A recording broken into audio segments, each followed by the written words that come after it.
you doing today, sir? I'm good. I'm good. How are you? I'm well. All right. So, can you start off with introducing yourself and some of the work you've done for the individuals who might not know who you are? Well, my name is Tony Browder. I am originally from Chicago, Illinois. Currently live in the Washington, D.C. community.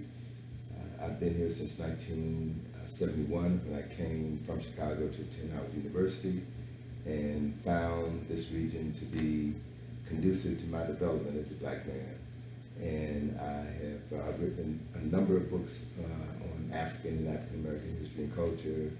I've done study groups to Egypt, organized conferences, and have really benefited from living a life free of,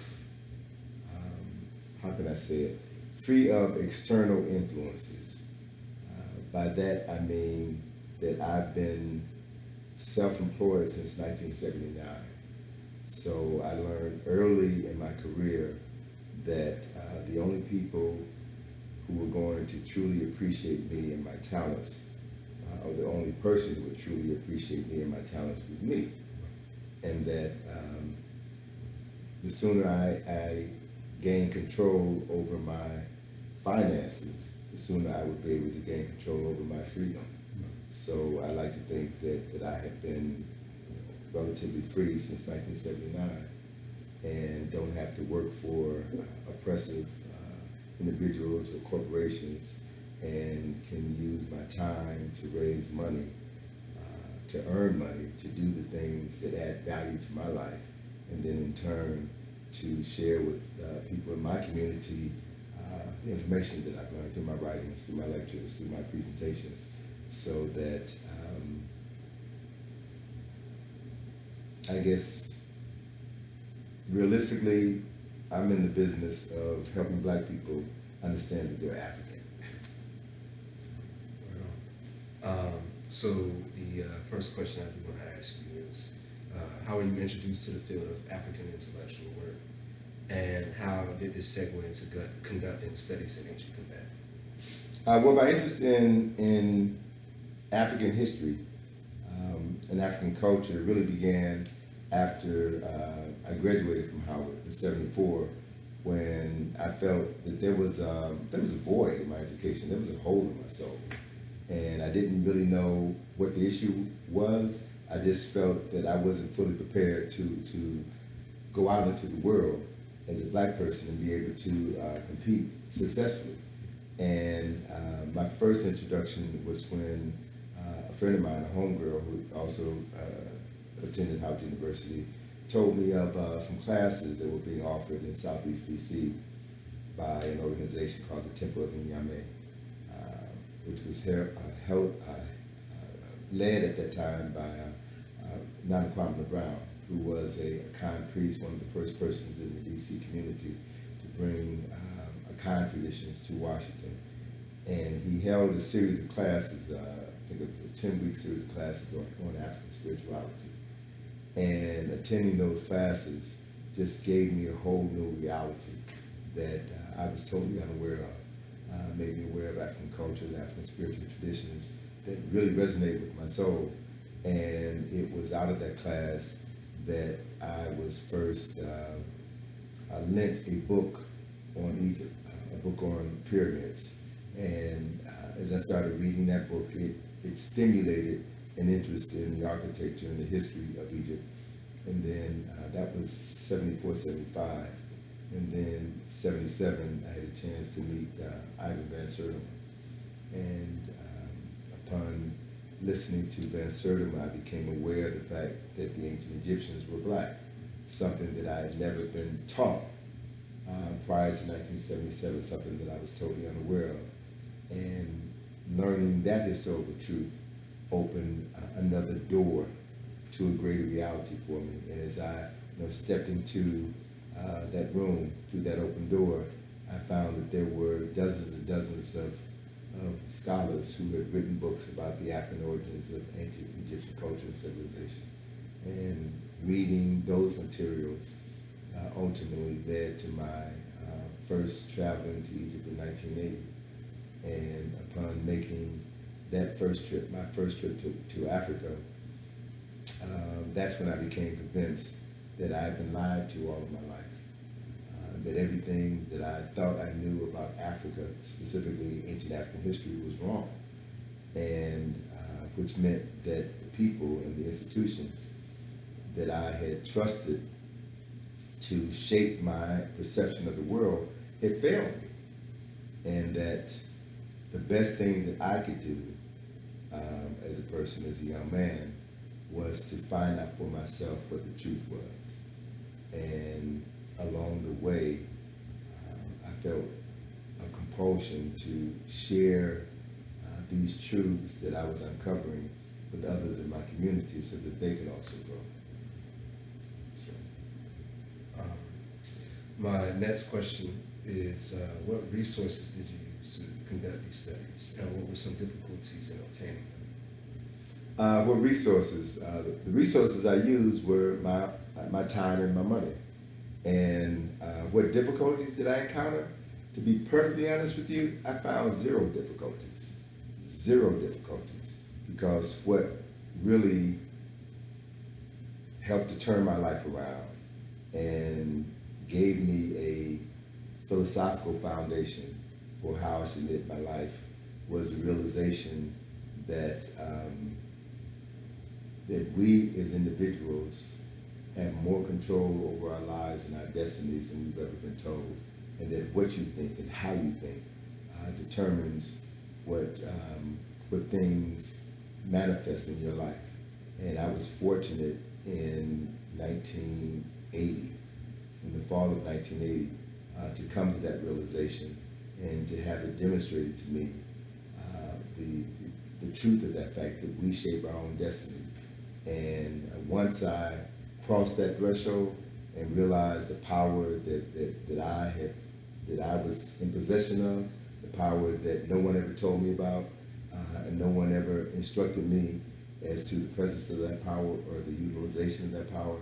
Once I became aware of that, then it was that awareness that allowed me to raise the $1,300 that I needed to make my first trip to Egypt. I raised that money.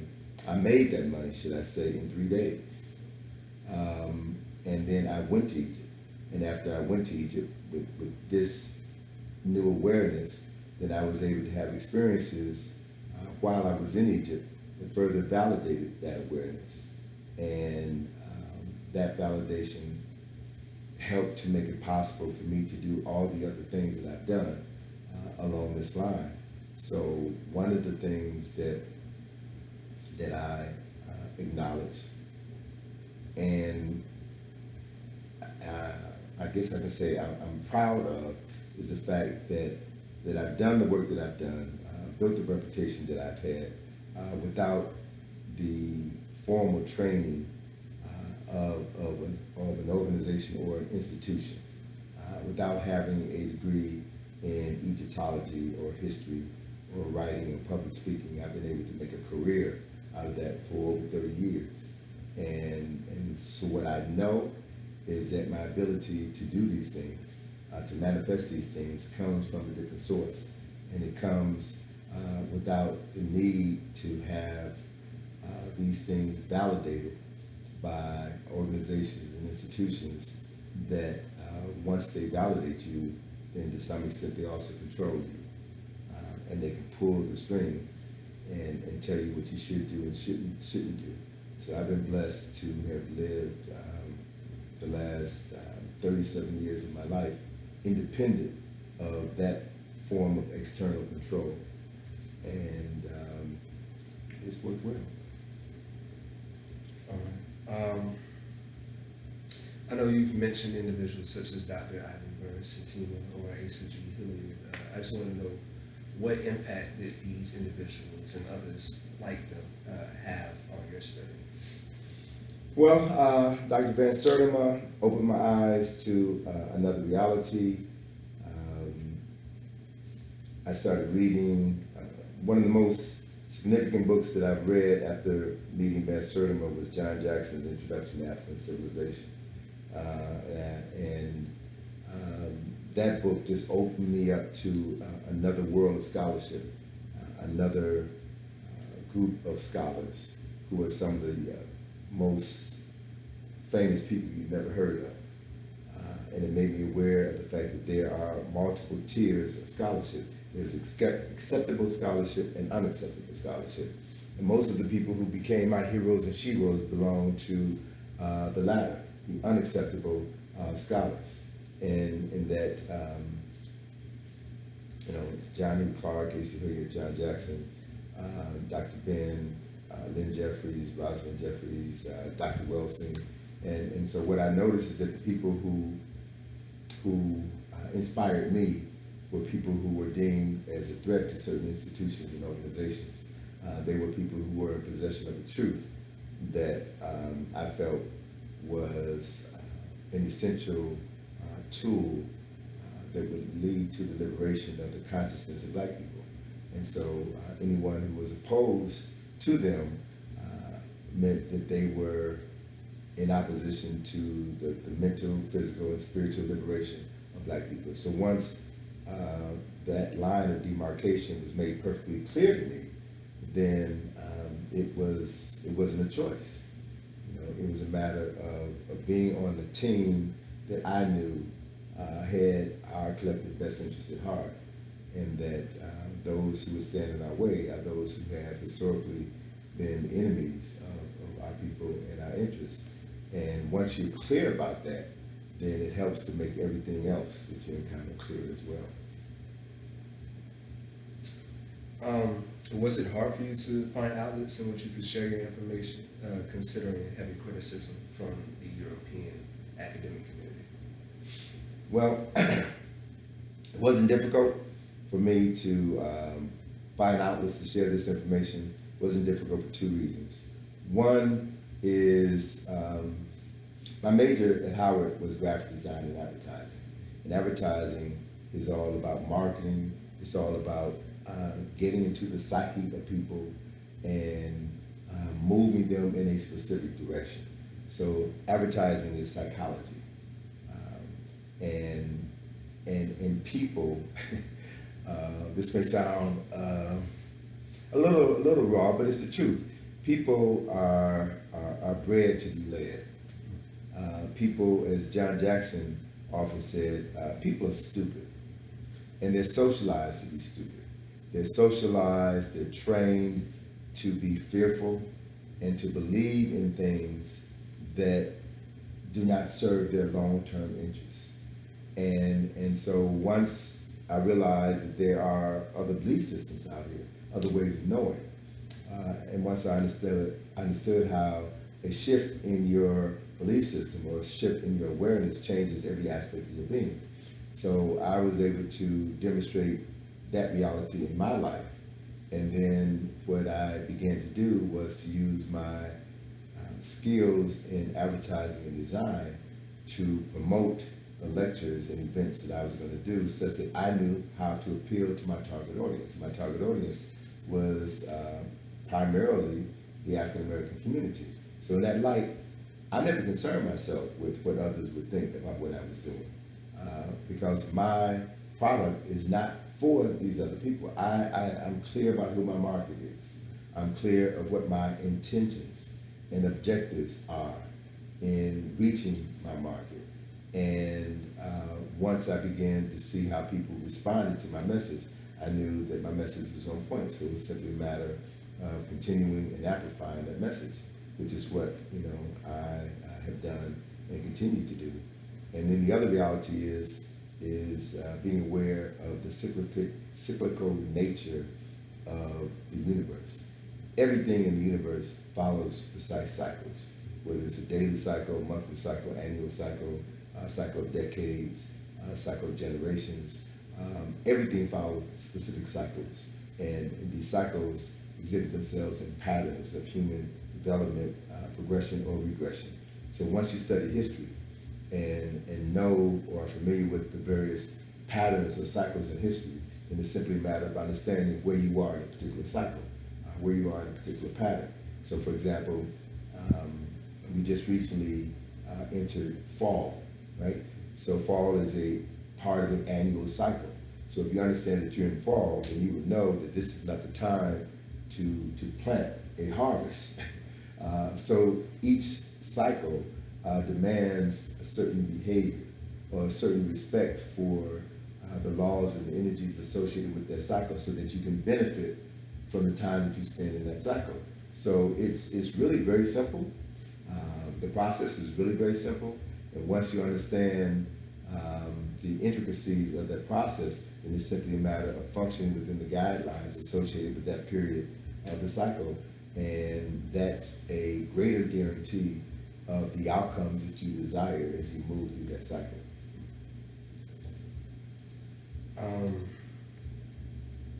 What are some of the projects that you're involved in?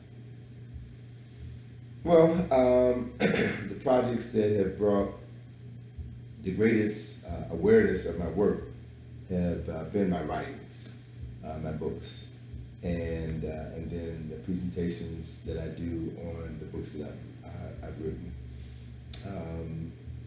But the project that I've been involved in now for the past 8 years that really has consumed my life, actually 9 years now, it really has consumed my life for almost this past decade, is the work that I'm doing in Egypt with the excavation and restoration of two 25th Dynasty tombs. While I'm not a trained Egyptologist, while I'm not an archaeologist, for the last 9 years I've been funding and directing archaeological excavations in Egypt. That's something that most archaeologists have never done. It's something that 99% of most Egyptologists have never done. So the mere fact that I'm doing that and am doing it well is an indication to me that the things that I have been doing the past 37 years have been leading to these activities. And so as I step back and look at my life, for example, is a series of events that transpired over the period of my lifetime, and that by looking at my life objectively and in a larger historical, cultural, and spiritual context, I can now see how every step that I made in my life led to preparing the ground for the work that I'm doing right now.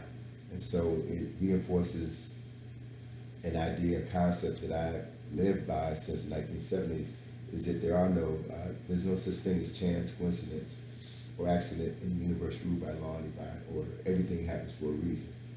And that when you live and function within the operation of those reasons, then you can bring things into manifestation that will advance your reasons. And that is a basic law of human nature. That's a basic law of reality, which 99.9% of the people in this society know nothing about. So when I made reference to the fact that people are bred to be led, people are sheeple, people are stupid, people have been socialized to live their life with their heads in the ground.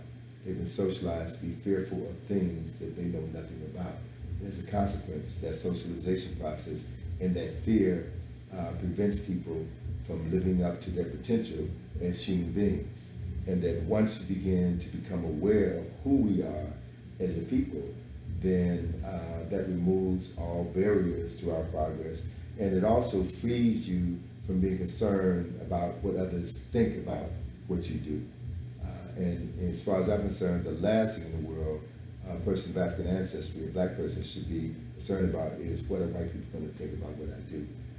Because in the greater scheme of things, what I'm doing with my life is not the concern of white folk. And what I'm doing with my life does not negatively affect white folk. What I'm doing with my life is to understand who I am as a human being, who I am as a person of African ancestry, and then to model for others in my community, particularly what it is we could be doing as human beings, as African people, to advance ourselves such that we are no longer dependent on others to determine our quality of life.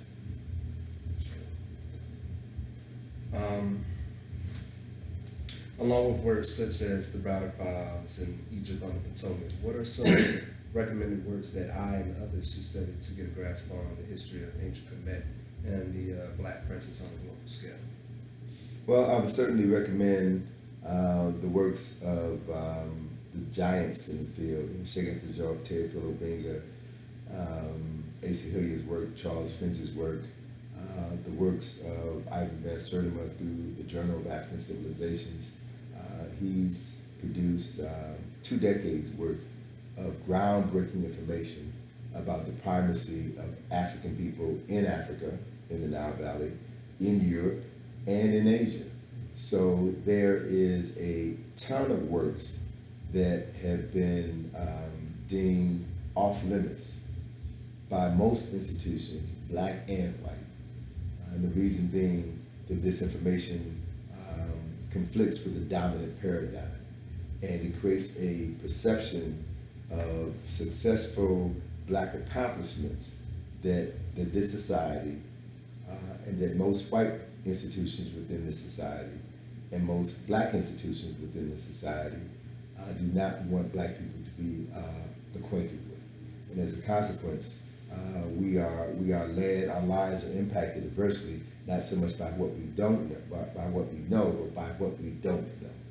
And it's that absence of critical knowledge of who we are and the ability to understand how to apply this knowledge critically in our lives that has resulted in black people who are still 13% of the U.S. population, who are still at the bottom of every social, political, and economic indicator in this country. That's not an accident, that's by design. And until we become aware of that design and how that design manifests itself and begin to make conscientious choices about what we as individuals can do to alter that design and to implement other plans of action that will allow us to become self-determining people. Until we do that, then these circumstances will never change.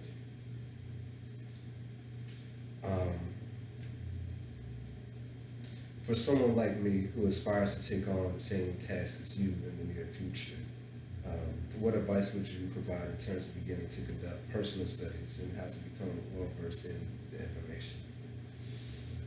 Well, the advice that I would give any young person today is to get a greater understanding of the world that you were born into, and that one of the greatest means of minimizing the productivity of young folk is to make young people believe that they are different than the elders, different than those who preceded them.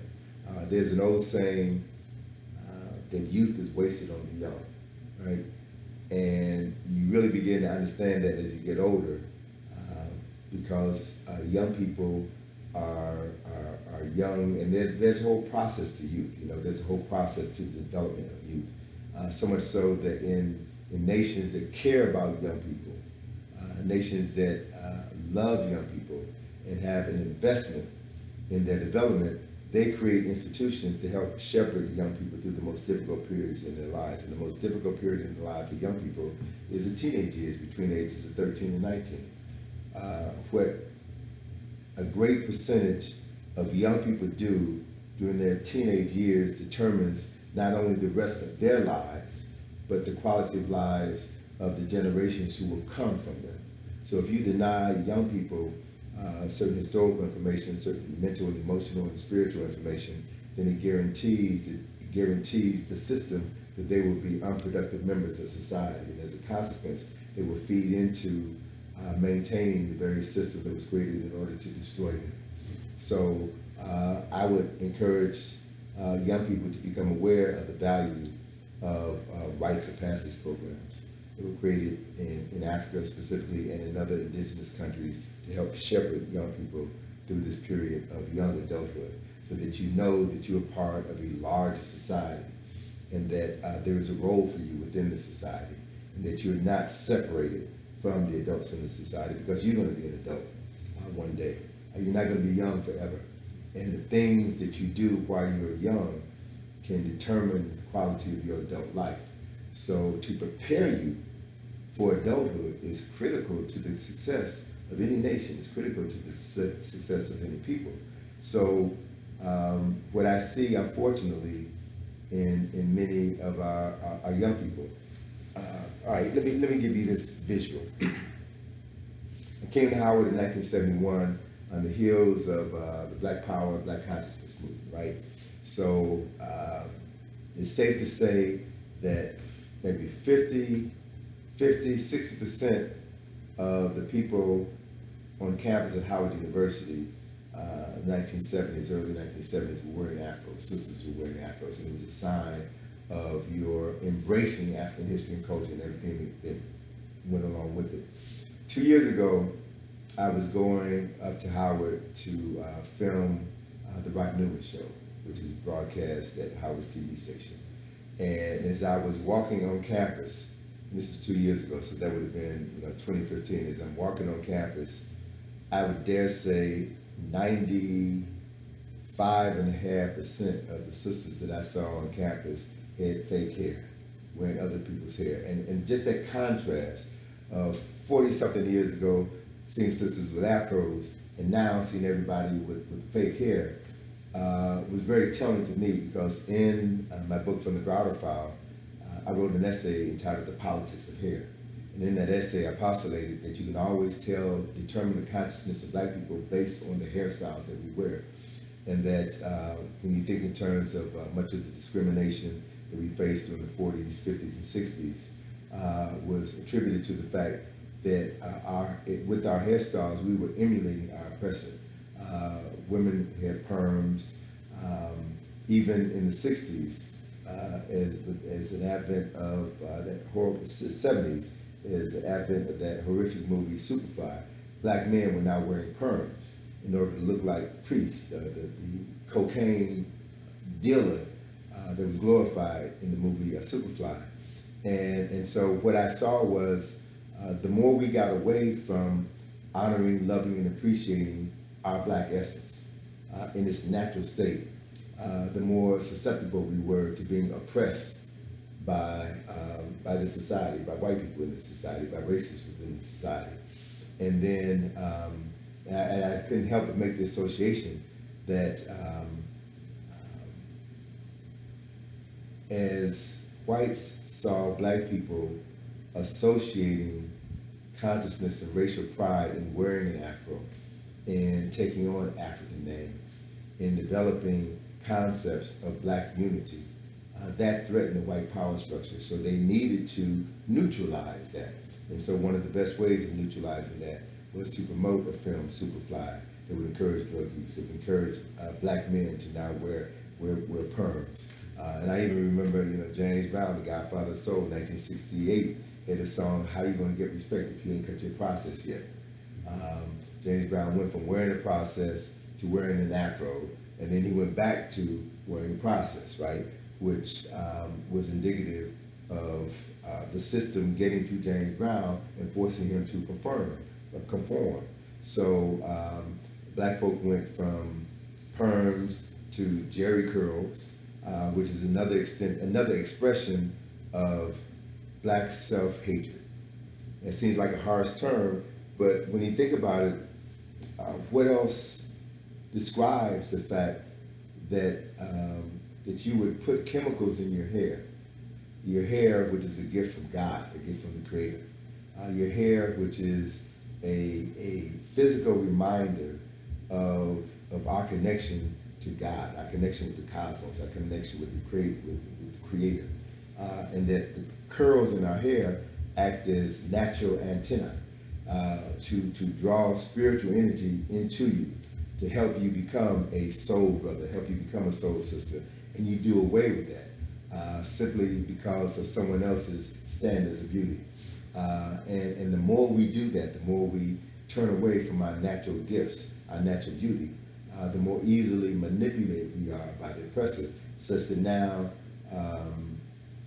you've got women wearing weaves. You've got this emphasis on this self-centered, egotistic, selfie behavior, which is all about me, me, me, me, me, me, me.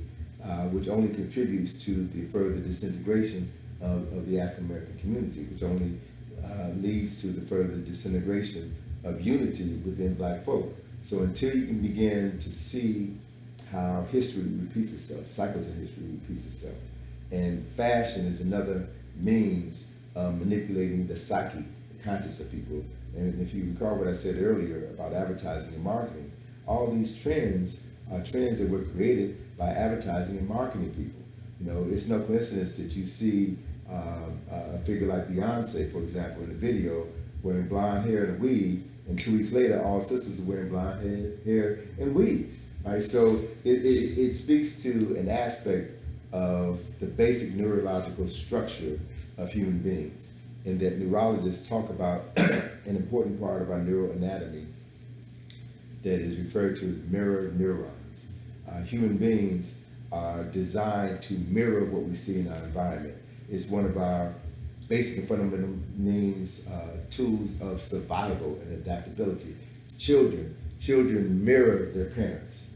So in order for them to ensure their survival, you do what your parents do in order to survive. So if the parents or those adults in your environment are mirroring their oppressor, and you mirror your parents, then it means by extension you're going to mirror your oppressor, and you mirror your oppressor at a point in life when your formative concepts of who you are in the world are taking shape now, when you believe that these images, that these foreign values are legitimate values for you. So without knowing it, we're participating in what Bobby Wright referred to as mental suicide. And so in order to understand how that shows up in your life, you got to step back.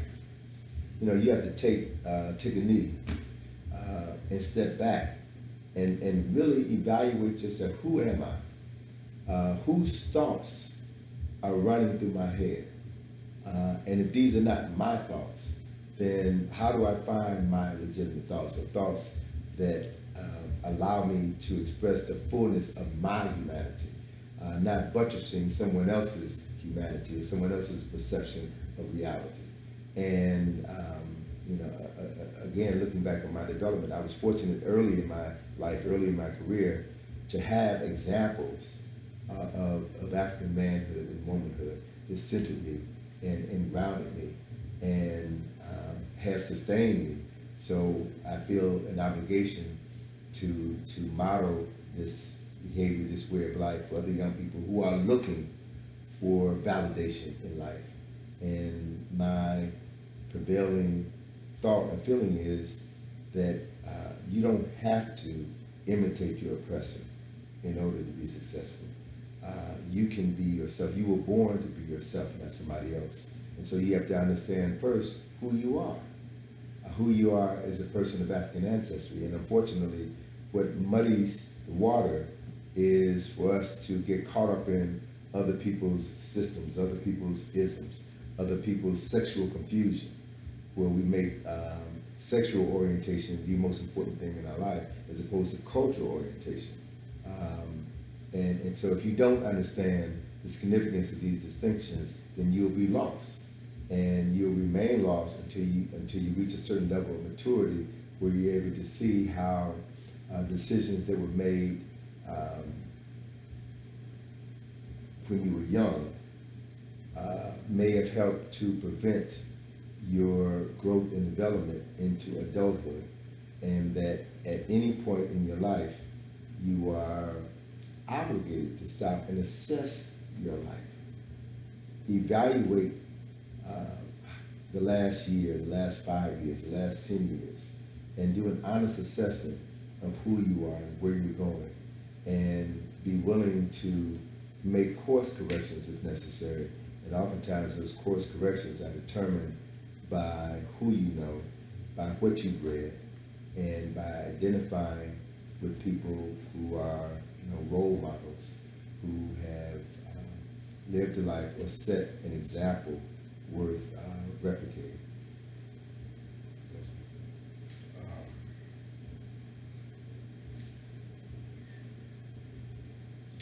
What work is left to be done in the field of Africana history and culture? the work that's yet to be done in African history and world history is the same work that our scholars were attempting to do 50 years ago, 100 years ago, 150 years ago. We're still essentially at the starting block. We have not made the progress that one would think that we would have made given the time that we're living in, given the resources that we have at our disposal, given the technology that we have at our disposal. We're still debating whether or not the Egyptians are black. I mean, this is 2017. Really? Is that an issue? We're still marching and protesting and saying Black Lives Matter. Really? Yeah, I mean, these are foolish things to be doing in 2017. And the mere fact that we're still doing these foolish things, to me, indicates that we have not learned the lessons from history. We aren't clear as to what our goals are, who our oppressor is, and what it was that our ancestors did when they didn't have didn't have access to the internet and Google and cell phones and computers. They did more. Marcus Garvey did more 50 years ago than what black folk are doing now, right? Or 60, 70 years ago than what black folk are doing now without the internet. So we really have to take stock of where we are, and we really have to make some hard choices. We need to make those hard choices now while we're in a position to make those choices, as opposed to making those hard choices when we don't have a choice, right? The world is being led to hell by a madman in the White House. It's being directed straight to hell. And it surprises me the things that this administration is able to get away with. And people feel defenseless to challenge the current occupant of the White House, or spend their time responding to his tweets. That's a game, that's a hustle, that's a waste of energy. And the more energy we spend complaining about what these folk are doing, it's time taken away from what we should be doing.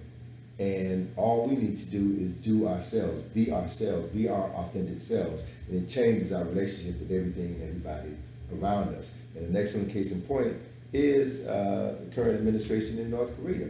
They don't give a damn about what America thinks about them. They are focused on themselves. And one of the main objectives of many people is to be able to protect yourselves. And because North Korea is developing nuclear weapons, they're showing America, we're not afraid of you. And as a consequence, America is forced to respect and reckon with North Korea, because they are standing up to other forces in the world. And it's only when you stand up and show an incredible amount of respect for self and belief in your right to determine your own destiny that you are worthy of respect by your enemy. See, your enemies never respect cowards, never respect any people who are too afraid or too ashamed to speak the truth or to express issues that are of genuine concern to them and their people. As long as you acquiesce, go along and get along, you'll never be respected by your enemy, and you'll never accomplish anything of value. And these are critical lessons that we haven't learned because, again, we have allowed our civil rights movements and our liberation movements to be hijacked by hustlers and process-wearing con men, people who supposedly are acting in the name of God, but acting in an ungodly manner. And because of the fact that we don't know how to question and how to challenge wrong when we see it, we let people get away with committing atrocities that no other conscious people would stand for. And as long as we continue to do that, as long as we remain culturally ignorant and ignorant of who we are as people, then others less than us will continue to control and dominate and influence our lives. What ways can we develop African-centered institutions for the advancement of people of African descent? Well, the best way to develop an African-centered institution is for you as an individual to develop an African-centered institution within yourself, to see yourself as an African-centered institution, to live that, and then to partner with people who believe the same thing, who live the same thing, and then to focus your energies on creating institutions that will have longevity. One of the important issues that any organization is confronted with is resources. You can't do anything without money, and this idea that if you're about the people, you have to take a vow of poverty, right? It's nonsense. It's total nonsense. African Americans live in the wealthiest, most powerful nation in human history. And the reason why this country is as wealthy as it is as powerful as it is due to the economic and social input of Black people. That's true. So we need to take advantage of everything that our ancestors have put into this country to help us create what will benefit us within this country. We need to use the resources. We need to understand marketing. We need to understand that the majority of Black people have been brainwashed, and that you can't just convince brainwashed Black people of the merits of your movement, of your struggle, by speaking a language that they don't understand. You've got to meet people where they are, and you've got to provide services to people such that they trust you.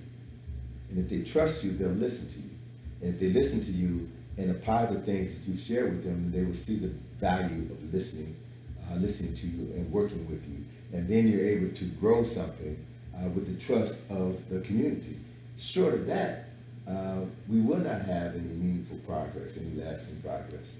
We'll have institutions galore, but we'll still remain at the bottom of the social, political, and economic ladder in the United States because we have not done those things necessary to come together as a cohesive unit.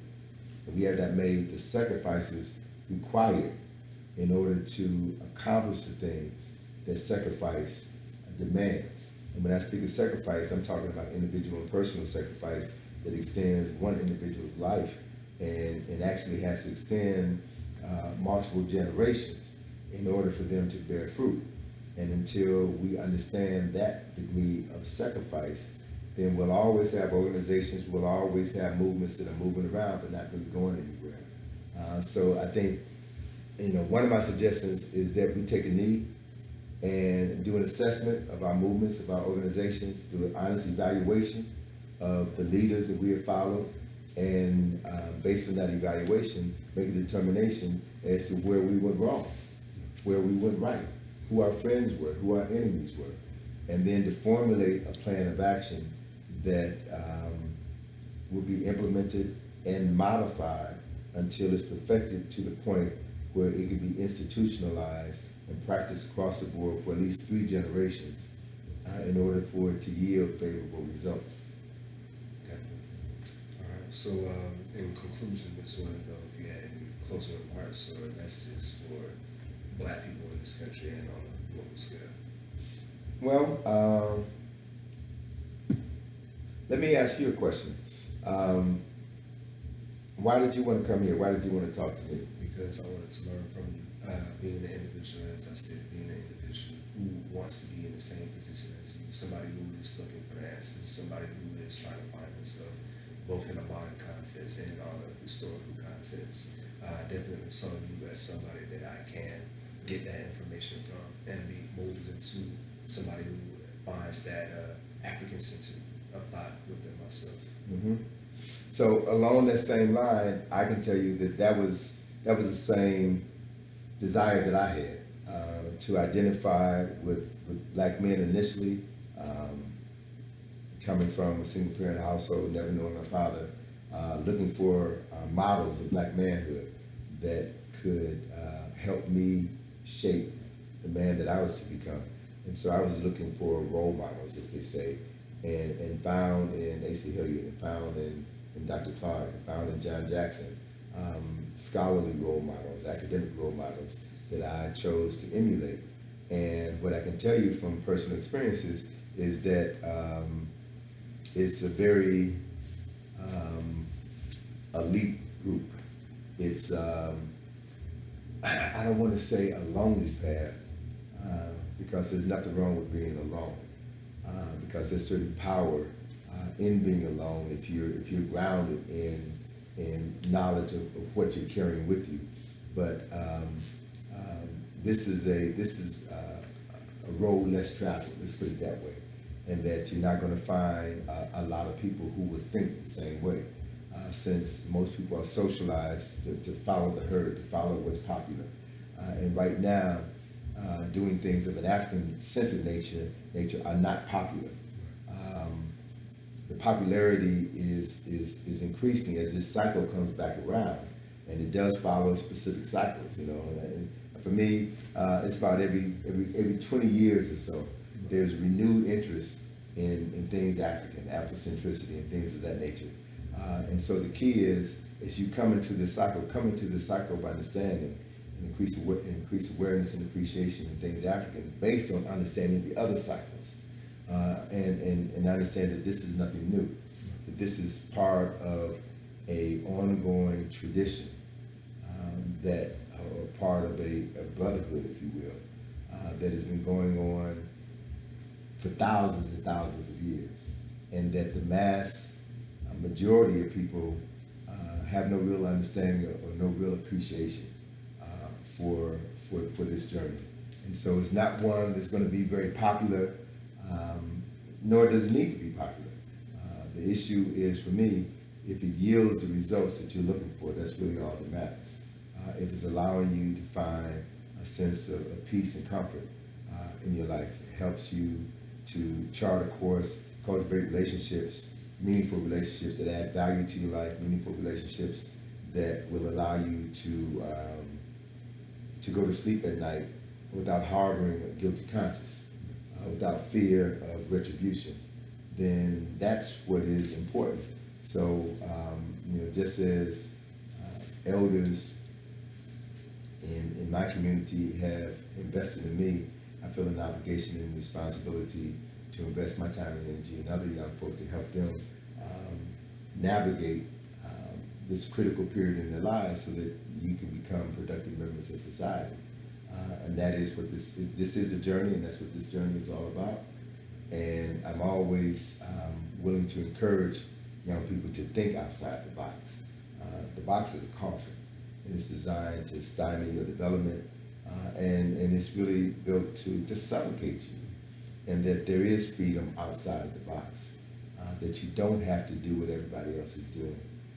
But along that same line, it is also important to develop a community of like-minded individuals who can help you build relationships that will allow you to take your thoughts and ideas and manifest them into something that will add value to the lives of others. And that's part of what this whole struggle is all about.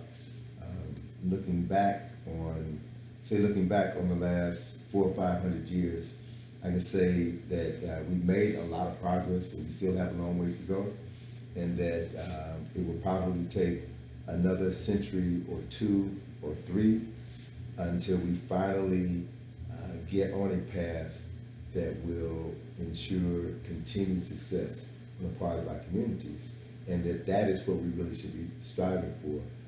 To not be so focused on what's happening right now, but to look at the big picture, and more specifically, really can't overemphasize this too much, and really working on crafting the language to help our people understand the greater reality. And as I have come to understand it, the greater reality is, contrary to what many of us have been taught in this Judeo-Christian Islamic society, there is no heaven and hell. Heaven and hell are not places that we die and go to and spend eternity. These are concepts, these are ideas that were used to put people in a box and to control people. Heaven and hell exists right now in real time. You create your own heaven and hell right here on earth. So this is the greater reality. And I can speak from my own personal interactions with theologians, with ministers, with people who are are trained theologians, people who understand the history of theology, the knowledge of a creator, of a superior being, and not someone who was called to go into the ministry, but people who really know the history. And they would tell you that these concepts that serve as a foundation for Judaism, Christianity, and Islam, these concepts are just concepts. These are just ideas and theories, and that there is no truth to them. These are rooted in fables, fables that have value, that have merit, to help shape how people understand how they can move through the world. But once you can free yourself from the illusion of heaven and hell, and realize that heaven and hell are states of mind that exist here on earth, and that once you understand the greater scheme of things, you have the potential, you have the right, you have the ability to create heaven on earth, and that the absence of your right, your ability, your potential to create heaven on earth, and the absence of that, through your ignorance, you'll create hell on earth. And the takeaway from that is, particularly for black folk, is that oftentimes we get caught up in the trap of blaming the white man for the conditions that we find ourselves in. Whereas at this particular point in time, nothing that white people do to oppress black people should surprise any black people. And that is our ignorance of this reality and our unwillingness to take responsibility for ourselves and do the things that we can do to change that. We give too much power to our oppressor. And that if we really believe that Black Lives Matter, we would practice that in our own communities by loving each other and cultivating relationships with each other, and going out into the community and teaching young black men and young black women how to respect each other and how to solve their disagreements with conversations and not bullets. If we can't teach black people how to love black people, if we can't teach our own young people in our own communities that Black Lives Matter, then why the hell should anybody listen to us? You know, all the work that needs to be done begins first at home. And then once you take care of home, then you can move outside of your community and any other community and bring the lessons that you've learned and share them with the other community. But, I'm a firm practitioner of the reality that everything begins, my problems begin and end right here with me. And that once I take responsibility for creating the problems that show up in my life, and that means I can take responsibility for creating the solutions to the problems that show up in my life, such that by practicing the solutions, problems no longer show up, problems no longer impact me. And that's where I really feel we need to be going as a people. That's a reality that our young people need to understand and relate to. And so given that, and then I'll close on this, given that reality, we also need to understand that our oppressor also knows that whoever shapes our reality determines our qualities of life. And so by our own ignorance, we have allowed at least 2, maybe even 3 generations of black folk to fall victim to racism and white supremacy by consuming media that glorifies the worst in us. You know, this gangsterism, this hustler attitude, this drug dealing attitude, this idea of reducing women to sexual objects. Those are tools that were used by our oppressor in order to distort our perceptions of self. And we bought into that. It was black folk who supported BET, which perpetuated these negative stereotypes all around the world. We got to take responsibility for that. And we have to be willing to raise a generation of young people who will say, I will reject any so-called music, any so-called entertainment that uses profanity. I will reject any music or any video or any entertainer who creates or perpetuates negative stereotypes of us. I will reject that. And to the extent to which we make a declaration of rejecting things that depict us in a negative light is the extent to which our oppressors and others will begin to create other perceptions of us.